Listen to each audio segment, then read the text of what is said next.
Hi, I'm Elizabeth from Watergrass Wellness. I'm a qualified nutritionist, and on this channel, I help women make sense of midlife, menopause, and healthy aging without the confusion.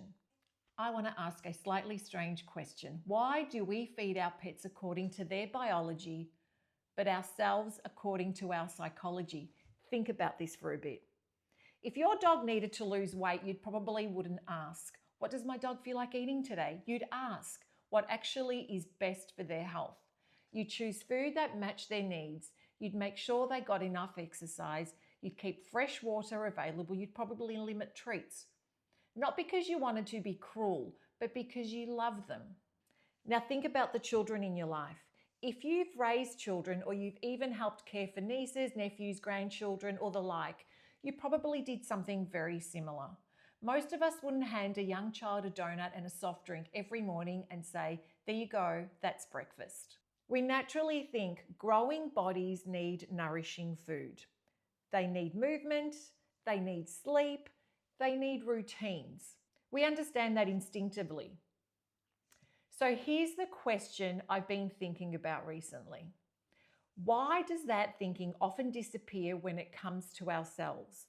Why is it easier to care for someone else's health than our own? I don't think it's because we don't know what healthy looks like. We've had so much information lately, and I believe we all know what healthy is. Most people actually do know. They know vegetables are good for them. They know strength training is important. They know sleep matters. They know too much processed food is probably not helping. Knowledge isn't the problem. The real challenge is something else. We're human. And not that that's a challenge, but humans aren't driven only by biology. We're also driven by our psychology. We eat when we're celebrating. We eat when we're stressed. We eat when we're lonely. We don't eat because we're busy. We eat because we're tired, because food is everywhere. Because advertising is brilliant, and advertising is around us everywhere. And habits are hard to change. None of that makes us weak, it just makes us human. But here's what fascinates me. When we're caring for somebody we love, like our pets or other people in our lives, we tend to think long term.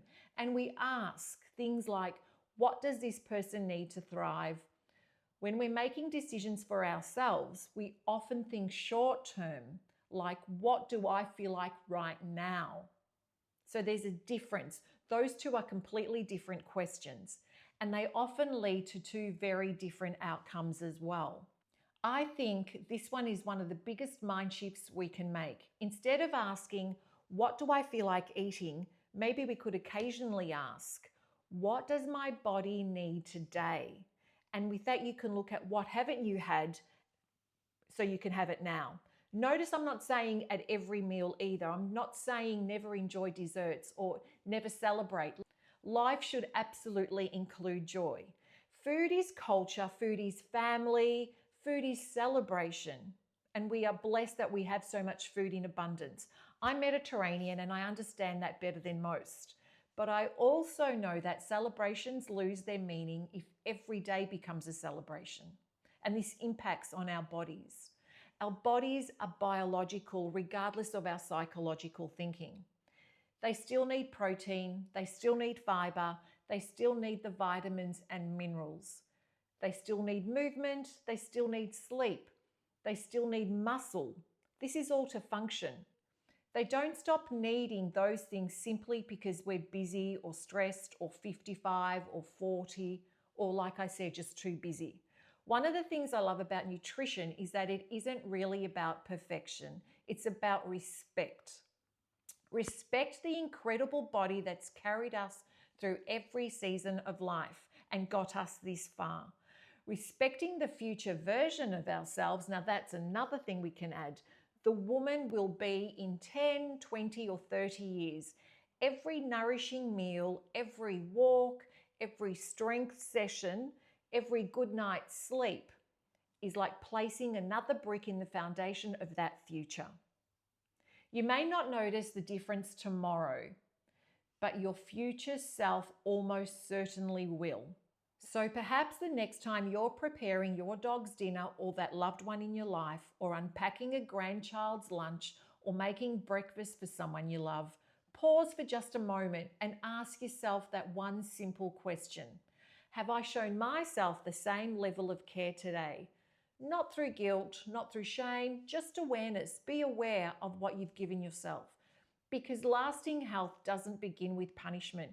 It begins with valuing yourself enough to care for your own biology, as well as you care for everyone else's.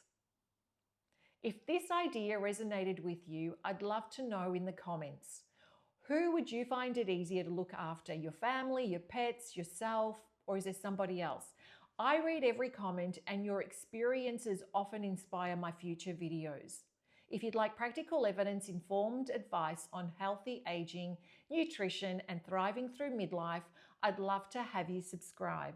I'm Elizabeth from Watergrass Wellness, and I'll see you in the next video.